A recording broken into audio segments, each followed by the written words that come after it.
ಮಾಡ್ತೀವಿ ಅಂತ ಹೇಳ್ತೀವಿ. ನನಗೆ ಎನಿ ಕಂಡೀಷನ್ ಡಿಜೆ ಇಲ್ಲ, ಅದನ್ನ ಬಿಟ್ಟು ಮತ್ತೇನು ಅದಕ್ಕೆ ಡಿಜೆಯಿಂದ 4 ಉಪಯೋಗಗಳನ್ನ ಹೇಳಿ. 4 ಬೇಡ 2 ಹೇಳಿ. ಡಿಜೆಯಿಂದ 2 ಇಂಥ ಉಪಯೋಗ ಆಗುತ್ತೆ ಸರ್ ಅಂತೇಳಿ. ನಾನು 100 ತೊಂದರೆಗಳು ಹೇಳ್ತೀನಿ. ಅದರಿಂದ ಡಿಜೆಯಿಂದ 100 ತೊಂದರೆಗಳು ಹೇಳ್ತೀನಿ. ನೀವು 2 ಉಪಯೋಗ ಹೇಳಿ ಸಾಕು ನನಗೆ. ದಿನಾಂಕ 4/12/2025 ಶಿರೂರಿನಲ್ಲಿ ಜಾತ್ರೆ ನಡೆಯುವ ಸಂದರ್ಭದಲ್ಲಿ ಇಲ್ಲಿ ಡಿಜೆ ವ್ಯವಸ್ಥೆಯನ್ನು ಅಳವಡಿಸಲಾಗಿದೆ ಅಂತೆ ಪೊಲೀಸ್ ಡಿಪಾರ್ಟ್ಮೆಂಟಿಗೆ ವರದಿ ಏನೋ ಹೋಗಿದೆ ಅಂತೆ. ಅದಕ್ಕಾಗಿ ಇಲ್ಲಿ ಆಗಮಿಸಿದಂಥ ಬಾಗಲಕೋಟೆ ಉಪವಿಭಾಗದ ಸಿಪಿಐ ಸಾಹೇಬರಾದಂಥ ಬೀರಾದರ್ ಸರ್ ಅವರಿಗೆ ಶಿರೂರಿಗೆ ಸ್ವಾಗತ ಸುಸ್ವಾಗತವನ್ನು ಕೊಡ್ತೇನೆ. ಇನ್ನು ಬಾಗಲಕೋಟೆಯ ಗ್ರಾಮೀಣ ಪೊಲೀಸ್ ಠಾಣೆಯ PSI ಸಾಹೇಬರಾದಂಥ ಗಿರೀಶ್ ಎಂ ಸಾಹೇಬರಿಗೆ ಸ್ವಾಗತವನ್ನು ಕೊಡ್ತೇನೆ. ಪಂಚಾಯತಿಯ ಚೀಫ್ ಆಫೀಸರ್ಗೆ ಕೂಡ ಈ ಕಾರ್ಯಕ್ರಮಕ್ಕೆ ಸ್ವಾಗತವನ್ನು ಕೋರುತ್ತೇನೆ. ಮಾಜಿ ಮೆಂಬರ್ ಆದಂಥ ರಂಗಪ್ಪಣ್ಣ ಮಳ್ಳಿಯವರಿಗೂ ಕೂಡ ಈ ಕಾರ್ಯಕ್ರಮಕ್ಕೆ ಸ್ವಾಗತವನ್ನು ಕೊಡುತ್ತೇನೆ. ಅವರಿವರು ಎನ್ನದೆ ಎಲ್ಲರನ್ನೂ ಈ ಕಾರ್ಯಕ್ರಮಕ್ಕೆ ಯುವಕರಿಗೆ ಮತ್ತು ಹಿರಿಯರಿಗೆ ಎಲ್ಲರಿಗೂ ಸ್ವಾಗತ ಕೊಡ್ತೇವೆ. ಮುಂಬರುವ 4ನೇ ತಾರೀಕಿನ ದಿವಸ ಪ್ರತಿ ವರ್ಷದಂತೆ ಈ ವರ್ಷವೂ ಕೂಡ ಬಹಳ ವಿಜೃಂಭಣೆಯಿಂದ ಸಿದ್ದೇಶ್ವರ ಜಾತ್ರೆಯನ್ನು ನೀವೆಲ್ಲರೂ ಮಾಡಲಿಕ್ಕೆ ಸಿದ್ಧರಾಗಿದ್ದೀರಾ. ನಾವೆಲ್ಲ ನೋಡ್ತಾ ಬಂದಂತೆ ಹಿಂದಿಂದ ನಾವು ಸಣ್ಣವರಿದ್ದಾಗೂ ನೋಡ್ಕೊತಾ ಬಂದಂತೆ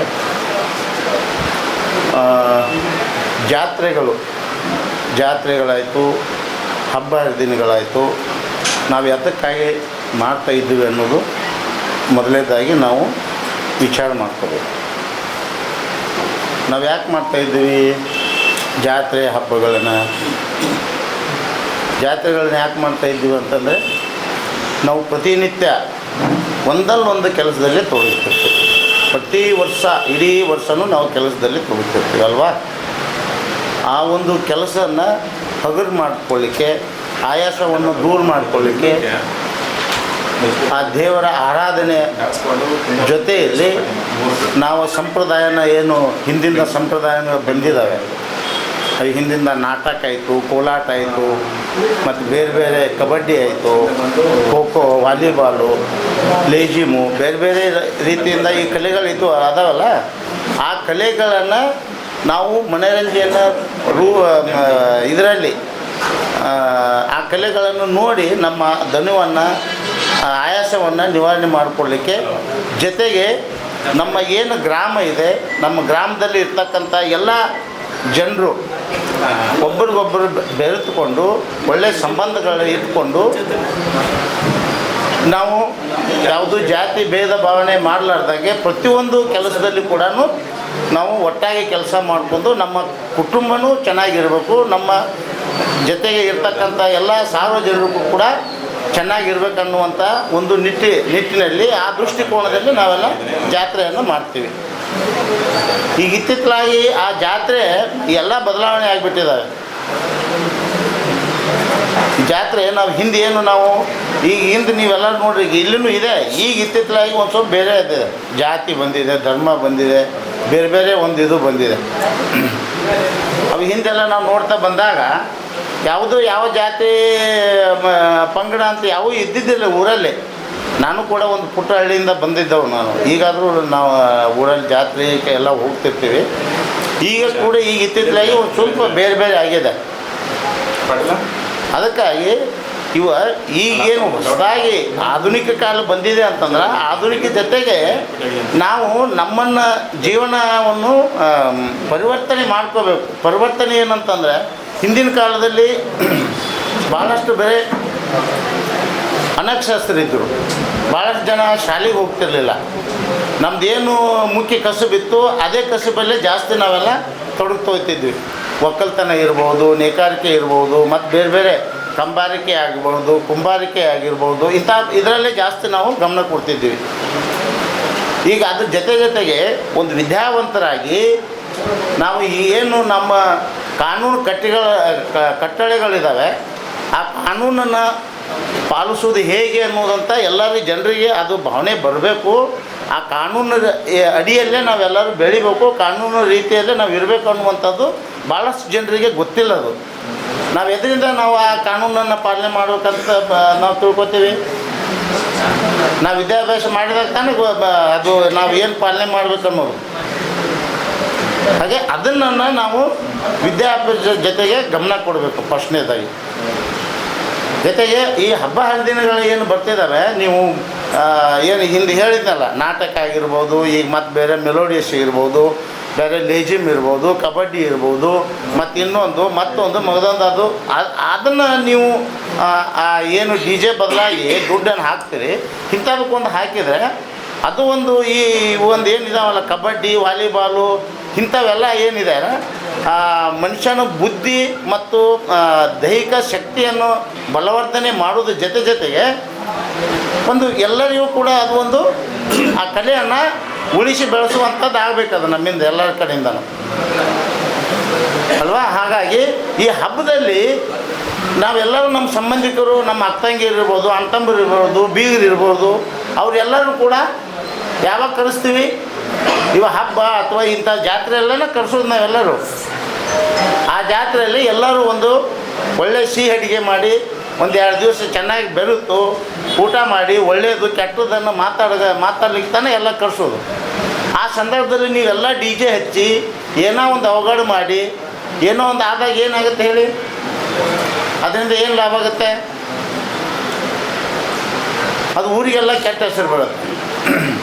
ಹಾಗಾಗಿ ಈ ಡಿ ಜೆ ಅನ್ನುವಂಥದ್ದು ಈಗಾಗಲೇ ಹೇಳಿದ್ರು, ನಮ್ಮ ಪಿ ಎಸ್ ಎ ಹೇಳಿದರು ಮತ್ತು ನಿಮ್ಮ ಊರು ಹಿರಿಯರು ಹೇಳಿದರು, ಅದರಿಂದ ಏನೂ ಲಾಭ ಇಲ್ಲ, ಅದರಲ್ಲಿ ಏನೂ ಇಲ್ಲ. ಈಗ 1 ಲಕ್ಷ ರೂಪಾಯಿನ ಹೇಳಿದರು, ಮಿನಿಮಮ್ 1 ಲಕ್ಷ ಇದೆ. ಅದಕ್ಕೆ 1 ಲಕ್ಷದಿಂದ ಹಿಡ್ಕೊಂಡು 5 ಲಕ್ಷ ತನೂ ಅದಕ್ಕೆ ಪ್ರೈಸ್ ಇದೆ.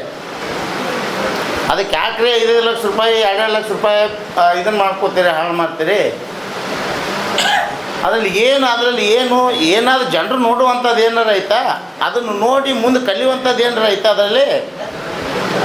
ಆ ಡಿ ಜೆ ಹಚ್ಚಿ ಕೂಡಿದ್ರಲ್ಲಿ ಜನರು ನಿಮ್ಮನ್ನು ನೋಡಿ ಮುಂದೆ ಏನಾದರೂ ಕಲಿತು ಒಳ್ಳೆಯವ್ರು ಆಗ್ಬೇಕು ಅನ್ನುವಂಥದ್ದು ಏನಾರ ಅದರಲ್ಲಿ ಐತನ? ಅದರಲ್ಲಿ ಏನಾದರೂ ಇದೆನಾ? ಏನೂ ಇಲ್ಲ.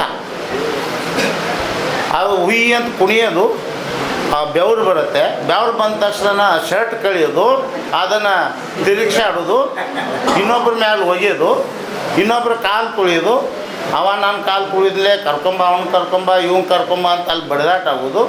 ಅವ್ನು ನಿಮ್ಮ ಸಲುವಾಗಿ ಊರು ಹಿರಿಯರೆಲ್ಲ ಪರ್ಮಿಷನ್ನು ಅದು ತೊಗೊಂಬಂದ ಅವರೆಲ್ಲ ಅಡ್ಡಾಡಬೇಕು, ಮತ್ತು ನಿಮ್ಮ ತಂದೆ ತಾಯಿಗಳು ಎಲ್ಲ ಅಡ್ಡಾಡಬೇಕು, ಮತ್ತು ನೀವೆಲ್ಲ ಮುಂದೆ ಶಾಲೆ ಗೀಲಿ ಕಲಿಯೋರು ಅವರೆಲ್ಲ ಇದ್ರಂತಂದ್ರೆ ಅವು ಎಲ್ಲ ತೊಂದರೆ.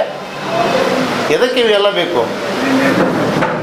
ಅಲ್ಲ, ಇದೇ ಒಂದು ಸಣ್ಣ ಗ್ರಾಮದಲ್ಲಿ ಮಿನಿಮಮ್ ಒಂದು 15 ಡಿ ಜೆ ಹಚ್ತಿರಂತ ನನಗೆ ಮಾಹಿತಿ ಇದೆ.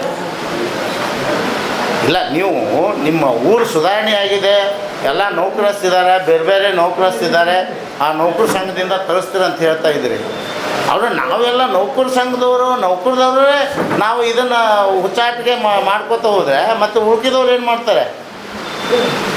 ನಾವು ನೌಕರಾಗೇ ನಾವು ಒಂದು ಒಳ್ಳೆಯ ಮಾರ್ಗದಲ್ಲಿ ಹೋಗ್ಬೇಕಾದವರು ಅದನ್ನು ದಾರಿ ಬಿಟ್ಟರೆ ನಾವು ಓದುವಂಥದ್ದು ಏನು ಅರ್ಥ ಅದರಲ್ಲಿ? ನಮ್ಮ ಪೊಲೀಸ್ ಇಲಾಖೆ ನಿಮಗೆ ಯಾವತ್ತೂ ಕೂಡ ಸಪೋರ್ಟ್ ಇರುತ್ತೆ.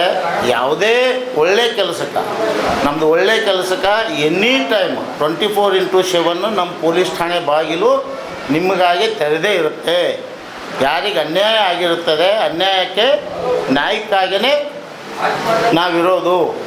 ಎನಿ ಟೈಮ್ ಎನಿ ಸಂದರ್ಭದಲ್ಲಿ ನಮ್ಮ 24x7 ನಮ್ಮ ಮೊಬೈಲ್ ಚಾಲೂ ಇರುತ್ತೆ, ಎನಿ ಟೈಮ್ ಮಾಡ್ಬೋದು.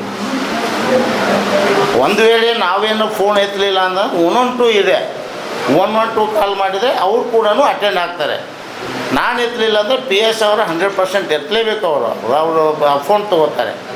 ಒಂದು ವೇಳೆ ನನಗೇನಾದರೂ ಮಾಡಿದ್ರೆ ಅಂತಂದ್ರೆ ನಾನು ಕೂಡ ಏನು ಯಾರ್ದು ನೆಗ್ಲೆಕ್ಟ್ ಮಾಡೋಂಗಿಲ್ಲ. ನಾವು 100% ಎನಿ ಟೈಮ್ 2 ಗಂಟೆ 3 ಗಂಟೆ ಫೋನ್ ಹಚ್ಚಿದ್ರು ಕೂಡ ನಾವು ಎತ್ತೀವಿ. ನಿಮ್ಮ ಒಳ್ಳೆಯದಕ್ಕೆ ಏನಾದರೂ ಒಳ್ಳೆಯದಕ್ಕೆ ಕೇಳಿದರೆ ಆಯ್ತದ.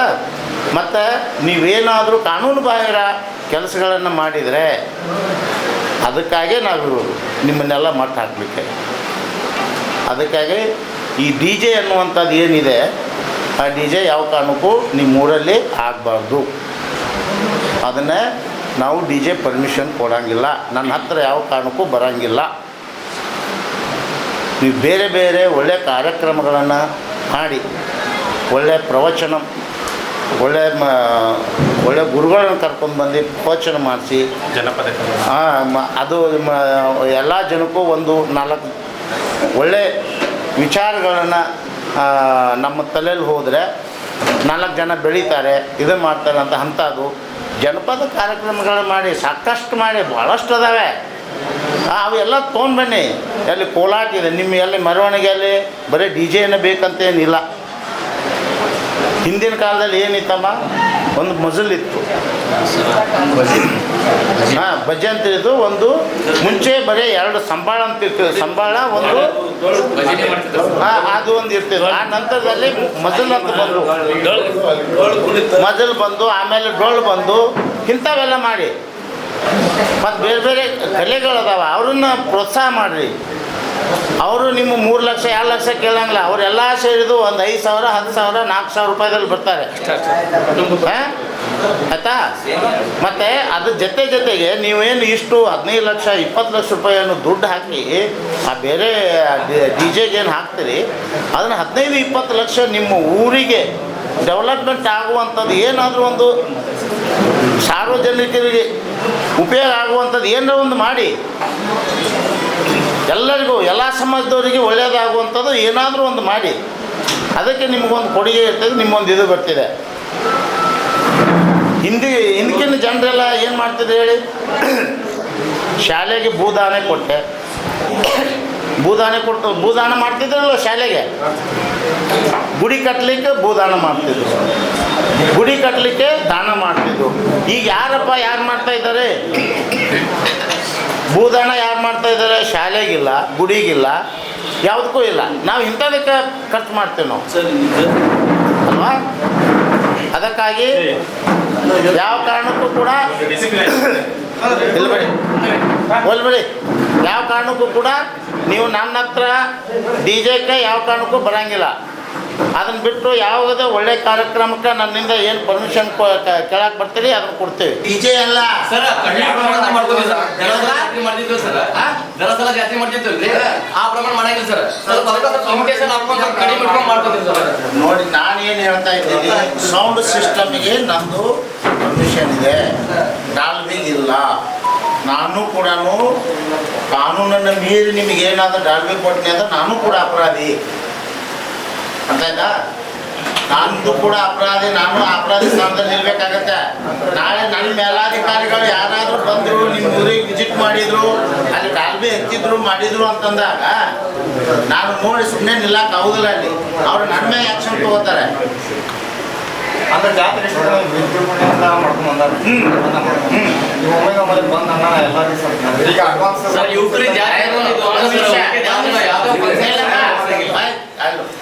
ನೀ ಏನು ಕೆಲಸ ಮಾಡ್ತೇಪ್ಪ? ಮೇಸ್ತ್ರಿ. ಹಾಂ, ದುಡ್ಡು ಎಲ್ಲಿಂದ ಕಲೆಕ್ಟ್ ಆಯ್ತು ನಿನಗೆ? ಎಷ್ಟು ಜನ ಯಾರ್ಯಾರು ಹಾಕಿದ್ದೆವು? ಹೌದು, ಅವ್ರು ಎಲ್ಲಿಂದ ತಂದು ಕೊಡ್ತಾರೆ? ಎಲ್ಲರೂ ದುಡ್ಡು ಅದು ಗಾರ್ಬಿಂಗ್ ಯಾಕೆ ದುಡ್ದಂತಂದ್ರೆ ಅವ್ರ ಮನೆ ಉದ್ಧಾರ ಮಾಡಲಿ. ಅಂದ್ರೆ ಈಗ ಎಲ್ಲ ಮನೆ ಉದ್ಧಾರ ಮಾಡಲಿ ಅವರು. ನೀವು ಅದನ್ನ ದುಡ್ಡನ್ನು ಮನೆ ಉದ್ಧಾರ ಮಾಡಕ್ಕೆ ಹಾಕ್ರಿ. ಅದು ವರ್ಷಕ್ಕೆ ಒಂದ್ಸಲ ಜಾತ್ರೆಗೆ ಯಾರು ಮಾತಾಡಂಗಿಲ್ಲ. ನಾನು ನಿಮಗೆ ಏನು ಹೇಳಿದ್ದೀನಿ, ಹಿಂದಿಂದ ಬಂದಿರತಕ್ಕಂಥ ಪರಂಪರೆ ಆದಂಥ ಎಲ್ಲವೂ ಸಾಂಸ್ಕೃತಿಕ ಕಲೆಗಳಿದ್ದಾವೆ, ಮತ್ತು ಬೇರೆ ಬೇರೆ ಇವು ಇದ್ದಾವೆ, ಅವನ್ನೆಲ್ಲ ಮಾಡಿ. ಯಾರು ಬೇಡ ಅಂತಾರೆ ನಿಮ್ಗೆ? ಗುರಾಟ್ ಮಾಡ್ರಿ, ಅದಕ್ಕೆ ಮೈಕ್ ಪರ್ಮಿಷನ್ ಕೊಡ್ತಾರೆ, ಮೈಕ್ ಹಚ್ಚ್ರಿ. ಮೈಕ್ ಹಚ್ಚಿ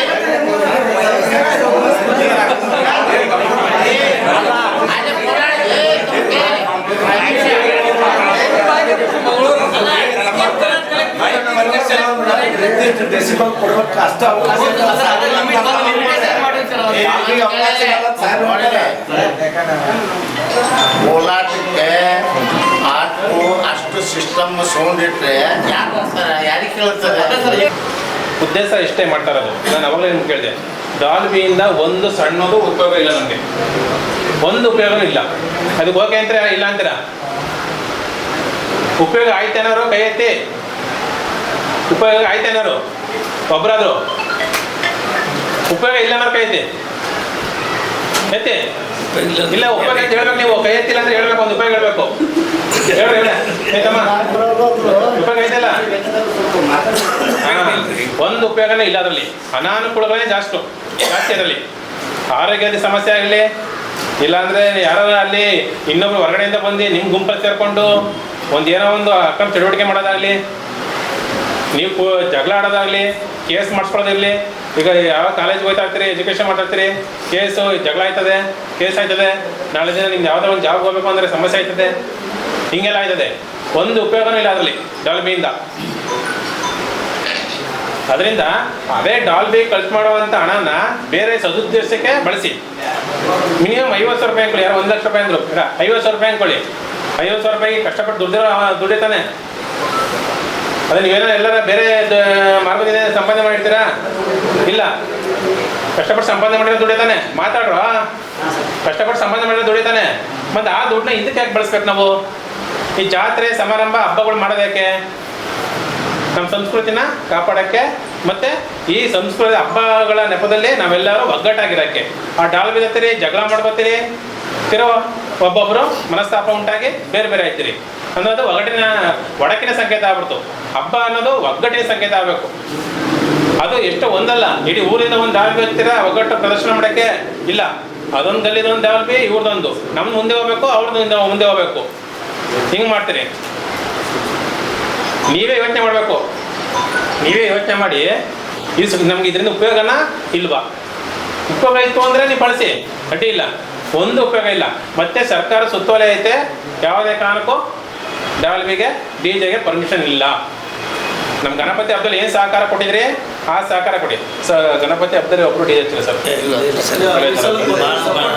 ಸರ್ ಸಪೋರ್ಟ್ ಮಾಡಿ ಸರ್.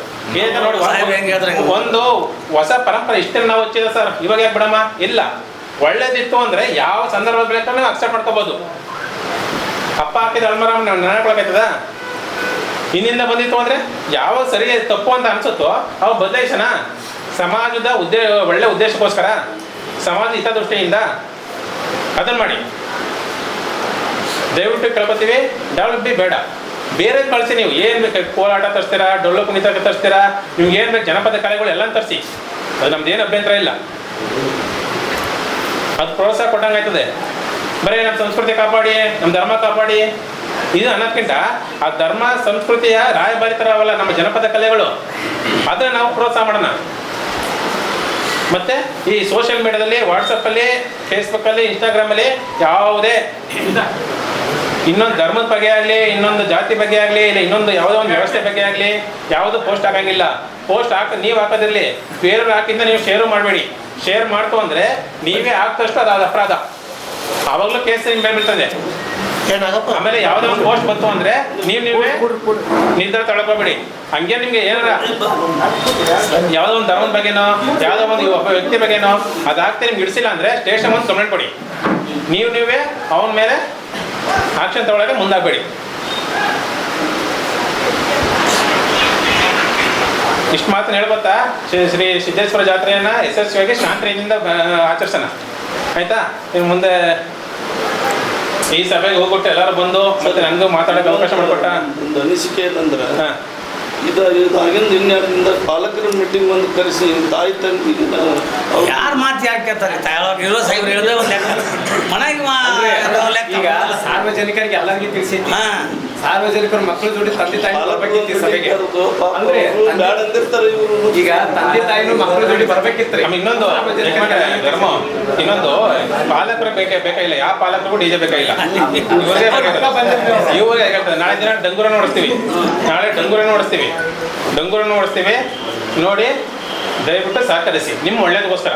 ನೀವು ಯಾರು ಪರ್ಮಿಷನ್ ತೊಗೊಂಡಿರ್ತೀರಿ ಅದರಲ್ಲಿ ಕಂಡೀಷನ್ನು ಬರೆದಿರ್ತೀವಿ ನಾವು, ಯಾವ ಕಾರಣಕ್ಕೂ ಡಿ ಜೆ ಡಾಲ್ಬಿ ಹಚ್ಚಬಾರ್ದು ಅಂತ. ಅದನ್ನು ಏನಾದರೂ ಉಲ್ಲಂಘನೆ ಮಾಡಿದರೆ ನಿಮ್ಮ ಮೇಲೆ ಕಾನೂನು ಕ್ರಮ ತೊಗೊಂಡಿರ್ತೀವಿ ಅಂಥೇಳಿ ಅದರಲ್ಲಿ ಕಂಡೀಷನ್ನಲ್ಲಿ ಬರೆದಿರ್ತಿದೆ. ಅದು ಏನಾದರೂ ನೀವು ನಮ್ಮ ಉಲ್ಲಂಘನೆ, ನಮ್ಮ ಪರ್ಮಿಷನ್ದಾರ ಕಂಡೀಷನ್ನಲ್ಲಿ ಏನಿರ್ತವೆ ಅದನ್ನು ಉಲ್ಲಂಘನೆ ಮಾಡಿ ಏನಾದರೂ ಮಾಡಿದ್ರಿ ಅಂದರೆ ಡಿ ಜೆ ಸೀಜ್ ಮಾಡ್ತೀವಿ. ನೀವು ಯಾರು ಪರ್ಮಿಷನ್ ತೊಗೊಳಕ್ಕೆ ಬಂದಿರ್ತೀರಿ ಅವ್ರನ್ನೂ ಕೂಡ ಅವ್ರ ಮ್ಯಾಗ ಕೇಸ್ ಹಾಕಿದೆ. ಡಿ ಜೆ ಹಚ್ಚೋದ್ರಿಂದ ನಮಗೆ ನಮ್ಮ ಶಿರೂರು ಗ್ರಾಮಕ್ಕೆ ನಮ್ಮ ವೈಯಕ್ತಿಕವಾಗಿ ನನಗೆ ಅಂದರೆ ನಿಮಗೆ ಯಾರು ಡಿ ಜೆ ಹಚ್ತಾರೆ ಅವ್ರಿಗೆ, ನಮ್ಮ ಹೆಣ್ಮಕ್ಳಿಗೆ, ವಯಸ್ಸಾದ ನಮ್ಮ ತಂದೆ ತಾಯಿಗಳಿಗೆ ಇದು ಉಪಯೋಗ ಆಗುತ್ತೆ ಸರ್, ಇಂಥ 2 ಉಪಯೋಗ ಆಯ್ತು ನೋಡಿ ಸರ್ ಅಂತ ಕೇಳಿ. ನನಗೆ ನನ್ನ ಭಾಷೆ ಅರ್ಥ ಆಗ್ತಿದೆಯಾ? ಹಾಂ, 2 ಉಪಯೋಗ ಹೇಳಿ ಡಿ ಜೆಯಿಂದ. 2 ಉಪಯೋಗ ಹೇಳ್ತು ಅಂದರೆ ಇಲ್ಲೇ ರಂಗಪುರ ಇದ್ದಾರೆ, ದಿದಾಪುರ ಇದ್ದಾರೆ, ಕೊಡ್ಸ್ಬಿಡಮ್ಮ ಪರ್ಮಿಷನು. ಅಲ್ಲಿ ಬರೋಂಗಿಲ್ಲ ನೀವು, ಇಲ್ಲೇ ಪರ್ಮಿಷನು. ಅವ್ರು ಉತ್ತರ ಹೇಳ್ತಾರೆ ಹೇಳಿ, ಯಾರು ಹೇಳ್ತಾರೆ ಹೇಳಿ.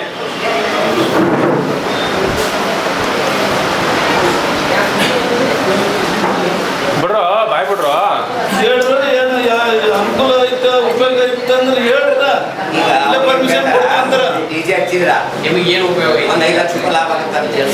ದುಡ್ಡು ದುಡ್ಡು ಬೇಡ. ಅವ್ರ ತಾಯಿ ತಂದೆ ಆರಾಮ್ ಇರ್ತಾರೋ, ಅವ್ರು ಆರಾಮ್ ಇರ್ತಾರೋ. ಮತ್ತು ನಮ್ಮ ಸಂಸ್ಕೃತಿ ಭಾರತ ಲಾಭ ಇದ್ರು ಹೇಳ್ಬಿಟ್ರಿ. ನಮ್ಮ ಭಾರತೀಯ ಸಂಸ್ಕೃತಿ ಉದ್ಧಾರ ಆಯ್ತದೆ ಅಂತ ಹೇಳಿ ಬರೀ ಆರೋಗ್ಯ ಬನ್ನಿ ಸಿದ್ದಪ್ಪರ ಬನ್ನಿ ಚೇರ್ ಕೊಡ್ರಿ.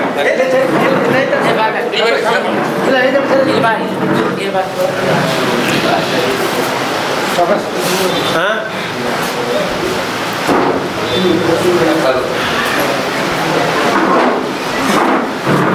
ಹೇಳ್ರಿ. ಈ ಸಲ ಗಣಪತಿ ಉತ್ಸವದಲ್ಲಿ ಆಲ್ ಓವರ್ ಕರ್ನಾಟಕ 28 ಜನ ಡಿ ಜೆ ಸೌಂಡಿಂದ ಸತ್ತಿದ್ದಾರೆ. 28 ಜನ, ಎಲ್ಲ ಯುವಕರು ಆಲ್ ಓವರ್ ಕರ್ನಾಟಕ ಹೇಳ್ತಾರೆ. ನಾನು ಈ ಸಲ ನಮ್ಮ ಲಿಮಿಟ್ಸಲ್ಲಿ ಯಾರು ಡಿ ಜೆ ಹಚ್ಚಿಲ್ಲ. ಗಣಪತಿಗೆ ಬಂದು ನಾನು ಇದೇ ಥರ ಮೀಟಿಂಗ್ ಮಾಡೋಗಿದೆ, ಎಲ್ಲ ಬೇಡ ಇತ್ತು. ಯಾವ ಸಣ್ಣ ಪುಟ್ಟ 2 ಸ್ಪೀಕರ್ ಹಾಕೋದು. ನಾನು ಡಿ ಜೆ ತರಿಸಿದ್ರು ಕೂಡ ನಾವು ಡಿ ಜೆಗೆ ಇಟ್ಕೊಟ್ಟಿರಲಿಲ್ಲ. ಈ ಒಂದು ಊರಿನ ಹಬ್ಬ ಅದನ್ನು ನಾವು ಏನಂತೀವಿ, ಸಿದ್ದೇಶ್ವರ ದೇವಸ್ಥಾನದ ಜಾತ್ರಾ ಮಹೋತ್ಸವ. ಈ ಒಂದು ಜಾತ್ರೆ ಇಡೀ ಜಿಲ್ಲಾ ಮಟ್ಟದೊಳಗೂ ಸಹಿತ ಪ್ರಸಿದ್ಧಿ ಮತ್ತು ಆಧ್ಯಾತ್ಮಿಕವಾಗಿ ಮತ್ತು ಧಾರ್ಮಿಕವಾಗಿ ಪ್ರಸಿದ್ಧಿ ಹೊಂದಿದಂಥ ಒಂದು ಜಾತ್ರಾ ಉತ್ಸವ ಐತಿ. ಆ ಉತ್ಸವ ಎಲ್ಲ ಸಂಬಂಧಗಳನ್ನು ಬೆಸೆದು ಊರು, ನಮ್ಮ ಸಂಪ್ರದಾಯಗಳು, ಆಧ್ಯಾತ್ಮಿಕ ಭಾವನೆಗಳು ಇನ್ನೂ ಸದೃಢ ಆಗಲಿ ಅಂತನ್ನೋದು ಒಂದು ಎಲ್ಲ ಇಲಾಖೆಗಳ ಒಂದು ಪ್ರಮುಖ ಉದ್ದೇಶ. ಆ ಒಂದು ಉದ್ದೇಶಕ್ಕೆ ಸಂಬಂಧಿಸಿದಂಗೆ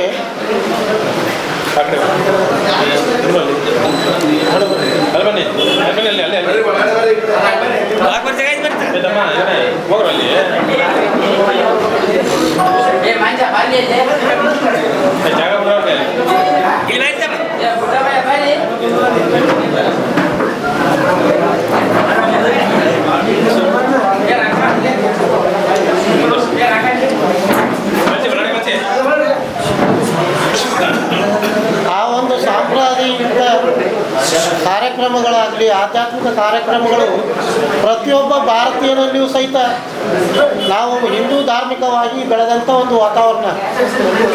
ಆ ಒಂದು ಧಾರ್ಮಿಕ ಭಾವನೆಗಳು ಇನ್ನೂ ಸದೃಢ ಆಗಲಿ, ಊರಲ್ಲಿ ಶಾಂತಿ ನೆಲೆಸಲಿ ಅನ್ನುವ ಒಂದು ಉದ್ದೇಶದಿಂದ ಇವತ್ತು ನಮ್ಮ ಜಿಲ್ಲಾ ಮಟ್ಟದಿಂದ ಆಗಲಿ, ತಾಲೂಕಾ ಮಟ್ಟದಿಂದ ಆಗಲಿ ಎಲ್ಲ ಒಂದು ನಮ್ಮ ಸರ್ಕಾರಿ ಇಲಾಖೆಗಳು ತಮ್ಮ ಕರ್ತವ್ಯಗಳನ್ನು ನಿರ್ವಹಿಸಲಿಕ್ಕೆ ಬಂದಿದ್ದಾರೆ. ಅದರ ಜೊತೆಗೆ ಈ ನಮ್ಮ PSI ಸಾಹೇಬರು ಒಂದು ಮಾತು ಕೇಳಿದ್ರಿ ಈಗ ತಮಗೆ, ಡಾಲ್ಬಿ ಹಚ್ಚುವುದರಿಂದ ಏನು ಲಾಭ ಐತೆ, ಡಾಲ್ಬಿ ಹಚ್ಚುವುದರಿಂದ ಏನು ನಷ್ಟ ಐತೆ. ಡಾಲ್ಬಿ ಅನ್ನೋ ಶಬ್ದ ಆಗಲಿ ಅಥವಾ ಡಾಲ್ಬಿ ಅನ್ನೋ ಪದ್ಧತಿ ಆಗಲಿ, ಇದು ಪಾಶ್ಚಿಮಾತ್ಯರಿಂದ ಬಂದಂಥ ಒಂದು ಪದ್ಧತಿ. ಇದು ನಮ್ಮ ದೇಶೀಯ ಸಾಂಸ್ಕೃತಿಕ ಕಲೆಗಳಾದಂಥ ನೃತ್ಯ ಇರ್ಬೋದು, ಅಥವಾ ಹಲಿಗೆ ಬಾರಿಸುವುದಿರ್ಬೋದು, ಅಥವಾ ಇತರೆ ಗ್ರಾಮೀಣ ಕಲೆಗಳನ್ನು ನಾವು ಪ್ರೋತ್ಸಾಹ ಮಾಡಲಿಕ್ಕೆ ಯಾರೂ ಆಸಕ್ತಿ ಇಲ್ಲ. ಯಾಕಂದ್ರೆ ನಾವು ಪ್ರತಿಯೊಬ್ಬರು ಏನು ಮಾಡ್ತಾಯಿದ್ದೀವಿ, ಪಾಶ್ಚಿಮಾತ್ಯ ಕಲೆಗಳಿಗೆ ಒಗ್ಗೂಡ್ತಾ ಇದ್ದೀವಿ. ಅವರು ತಮ್ಮಲ್ಲಿ ಆದಂಥ ಹೆಲ್ತ್ ಡಿಮೆರಿಟ್ಸ್ ಅಥವಾ ಆರೋಗ್ಯದ ದುಷ್ಪರಿಣಾಮಗಳನ್ನು ಅಳವಡಿಸ್ಕೊಳ್ಳಿಕ್ಕೆ ಏನು ಮಾಡ್ತಾ ಇದ್ದಾರೆ, ನಮ್ಮಲ್ಲಿ ಇರ್ತಕ್ಕಂಥ ಸಂಪ್ರದಾಯಗಳನ್ನು ಯೋಗ ಇರ್ಬೋದು ಅಥವಾ ವ್ಯಾಯಾಮ ಇರ್ಬೋದು ಅದನ್ನು ಅಳವಡಿಸ್ಕೊಳ್ತಾ ಇದ್ದೀವಿ. ಅವ್ರು ಬಿಟ್ಟು ಕೊಟ್ಟದಂಥ ಸಂಪ್ರದಾಯಗಳು ಯಾವುದಂದ್ರೆ ಡಾಲ್ಬಿ ಇವತ್ತು. ಆ ಡಾಲ್ಬಿಯನ್ನು ನಾವು ಮತ್ತೆ ಅವ್ರು ಬಿಟ್ಟಿದ್ದ ನಾವು ಬಳಸಲಿಕ್ಕೆ ವಿಜೃಂಭಣೆಯಿಂದ ಅದಕ್ಕೊಂದು ಬಣ್ಣ ಕೊಡ್ತಾ ಇದ್ದೀವಿ. ಪ್ರತಿಯೊಬ್ಬರು ಅರ್ಥ ಮಾಡ್ಕೋಬೇಕು, ಒಂದು ಡಾಲ್ಬಿ ಎಷ್ಟು ಡೆಸಿಮಲ್ ಸೌಂಡನ್ನು ಹೊರಗೆ ಹಾಕುತ್ತೆ. ಇದು RCC ಬಿಲ್ಡಿಂಗ್ ಇದ್ದಂಥ ಬಿಲ್ಡಿಂಗ್ ಇದು. ಈ ನಮ್ಮ ಕಚೇರಿ, ಈ ಕಚೇರಿನ ಅವತ್ತು ಅಳಗಾಡ್ತಿರುತ್ತೆ. ಅದು ನಿಮ್ಮ ಮೇಲ್ಮುದ್ದಿ ಮಣಿ ಹೆಂಗೆ ಆಗಿರ್ಬೇಕಿದು, ಅಥವಾ ನಿಮ್ಮ ತಂದೆ ತಾಯಿಗಳು ಅಥವಾ ಅಜ್ಜ ಅಮ್ಮ 20-21 ವರ್ಷದ 18 ವರ್ಷದ ಒಬ್ಬ ಯುವಕ ಹಾರ್ಟ್ ಅಟ್ಯಾಕ್ ಆಗಿ ಡೆತ್ ಆಗ್ತಾ ಇದ್ದಾನಪ್ಪ ಅಂತಂದ್ರೆ ಕಾರಣ ಏನು? ಅದು ನಾವು ಬಳಸ್ತಾ ಇರುವಂಥ ಅಥವಾ ಆಚರಿಸ್ತಾ ಇರುವಂಥ ಪದ್ಧತಿಗಳಲ್ಲಿ ಒಂದಾದಂಥ ಡಾಲ್ಬಿಯಿಂದ. ಡಾಲ್ಬಿ ಮುಂದೆ ಒಬ್ಬೊಬ್ಬರು ಹತ್ತಿ ಕುಣಿತಾ ಇರ್ತೀರಿ. ಆ ಕುಣಿಬೇಕಾದ್ರೆ ನಿಮ್ಮ ಹಾರ್ಟ್ ಬೀಟ್ ಅನ್ನೋದು ನಿಮಗೆ, ನೀವೇನು ಕಲ್ಲು ಯಾರು ಅಲ್ಲ, ಯಾರಾದ್ರೂ ಕಲ್ಲದ್ರಿ, ಕಲ್ಲು ಅಳಗಾಡ್ತಿರುತ್ತೆ. ಆ ಡಾಲ್ಬಿ ಮ್ಯಾಗಿಟ್ರೆ ಮನುಷ್ಯಗಳು ಸಹಿತ ಮತ್ತು ನಮ್ಮದೇ ಯಾವ ದೇಹದ ಒಂದು ಶಕ್ತಿ ಇದೆ. ಬೇರೆದವ್ರಿಗೆ ತೊಂದರೆ ಆದಾಗ ಅನುಭವಿಸೋಕ್ಕಿಂತ ನಮ್ಮ ಮನೆಯೊಳಗೆ ತೊಂದರೆ ಆದ್ರೆ ಮಾತ್ರ ನಮ್ಗೆ ಗೊತ್ತಾಗುತ್ತೆ ಅದ್ರದ್ದು ಕಷ್ಟ ಏನು ನೋವೇನು. ನಾವು ಇದು ಆಚರಿಸೋದ್ರಿಂದ ಒಳ್ಳೆಯ ಪದ್ಧತಿಗಳು ಬೆಳೀತಾ ಇದ್ದಾವೋ ಅಥವಾ ಕೆಟ್ಟ ಪದ್ಧತಿಗಳು ಬೆಳೀತಾ ಇದ್ದಾವೋ, ಅಥವಾ ಊರಲ್ಲಿ ಒಳ್ಳೆಯ ಸಂಪ್ರದಾಯಗಳನ್ನು ನಾವು ಬೆಳೆಸ್ತಾ ಇದ್ದೀವೋ ಕೆಟ್ಟ ಸಂಪ್ರದಾಯಗಳನ್ನು ಬಳಸ್ತಾ ಇದ್ದೀವೋ. ಈಗ ಎಲ್ಲರೂ ಇಲ್ಲಿ ಕೂಡಿದವರೆಲ್ಲ ಯುವಕರೇ ಇದ್ದಾರೆ. ಮುಂದೆ ನಾಳೆ ನಿಮ್ಮ ಮಕ್ಕಳು ಅಥವಾ ನೀವು ಅಜ್ಜ ಅಮ್ಮಗಳು ಆದಾಗ ನಿಮ್ಮನ್ನು ನೋಡ್ಕೊಳ್ಳಿಕ್ಕೆ ನಿಮ್ಮ ಮಕ್ಕಳು ಬೇಕಲ್ಲ. ಬೇಕಂದ್ರೆ ನಮ್ಮ ಕುಟುಂಬವ ಸರಿಯಾಗಿರಬೇಕು, ಸರಿಯಾಗಿ ಬೆಳಿಬೇಕದು. ಅದನ್ನು ಬೆಳೀಲಿಕ್ಕೆ ಎಲ್ಲರೂ ನೀವು ಸರ್ ಒಂದು ಕ್ವಶನ್ ಕೇಳಿದ್ರೆ ಆ ಕ್ವಶನಿಗೆ ಈ ಟೈಮ್ವರೆಗೂ ಯಾರಿಗೂ ಉತ್ತರ ಕೊಡ್ತಾ ಇಲ್ಲ. ಯಾಕಂದ್ರೆ ಮೆರಿಟ್ಸ್ಗಿಂತ ಅದರೊಳಗೆ ಡಿಮೆರಿಟ್ಸ್ ಜಾಸ್ತಿ ಇದಾವೆ. ಡಿಮೆರಿಟ್ಸ್ಗಳನ್ನು ನಾವು ಎಷ್ಟು ಕಡಿಮೆ ಮಾಡ್ಕೊತೀವಿ ಅಷ್ಟು ಆರೋಗ್ಯಯುತವಾಗಿ ಜೀವನ ಮಾಡಲಿಕ್ಕೆ ಆಗಲಿ. ಅದನ್ನೇ ನಿಮಗೊಂದು ವಿನಂತಿ ಮಾಡ್ಕೊತೀನಿ ಈ ಸಭೆಯೊಳಗೆ, ಪ್ರತಿಯೊಂದು ಡಾಲ್ಬಿಗೆ ನೀವು ಎಷ್ಟು ಖರ್ಚು ಮಾಡ್ತೀರಿ ಅಂದಾಜು? 1 ಲಕ್ಷದಿಂದ 1.5 ಲಕ್ಷ, 1,20,000 ಎಷ್ಟು ಡಾಲ್ಬಿಗಳು ಕುಂದ್ರೆ ಬರ್ತವೆ ಈ ಊರಿಗೆ? ಪ್ರತಿ ವರ್ಷ ಮಿನಿಮಮ್ 15 ಡಾಲ್ಬಿ ಬರ್ತವೆ. ಆ 15 ಡಾಲ್ಬಿ ಒಳಗೆ 1 ಲಕ್ಷ ರೂಪಾಯಿ ಕೂಡಿಸ್ರಿ, 15 ಲಕ್ಷ ರೂಪಾಯಿ ಆಯಿತು. ಒಂದು 3 ಬೇಡ 4 ವರ್ಷದೊಳಗೆ ಸರ್ವಧರ್ಮ ಸಾಮೂಹಿಕ ಒಂದು ಕಲ್ಯಾಣ ಮಂಟಪ ಅಥವಾ ಸಮುದಾಯ ಭವನ ಕಟ್ರಿ. ಒಬ್ಬ ಭಿಕ್ಷುಗಳು ಸಹಿತ ಆ ಕಲ್ಯಾಣ ಮಂಟಪದೊಳಗೆ ತನ್ನ ಜೀವನ ಉದ್ಧಾರ ಮಾಡ್ಕೊತಾನೆ. ಅದು ಶಾಶ್ವತವಾಗಿ ಕಾಣಿಕೆ ಕೊಟ್ಟವ್ರ ಹೆಸರು ಅಜರಾಮರ ಉಳಿತೈತೆ. ಆ ಡಾಲ್ಬಿ ಹಚ್ಚೋದು 4 ದಿವಸನೂ ಅಜರಾಮರ ಇರೋದಿಲ್ಲಪ್ಪ. ಅದರಿಂದ ನಾವು ಏನು ಸಾಧನೆ ಮಾಡ್ತೀವಿ? ಸುಮ್ಮನೆ ಮಾನಸಿಕ ಆವತ್ತಿನ ಒಂದು ಸ್ಥಿತಿಗೆ ಮಾತ್ರ, ಆವತ್ತು ಒಂದು ಖುಷಿಗೆ ಮಾತ್ರ ಲಕ್ಷ ರೂಪಾಯಿ ಹಾಳು ಮಾಡ್ತೀವಿ.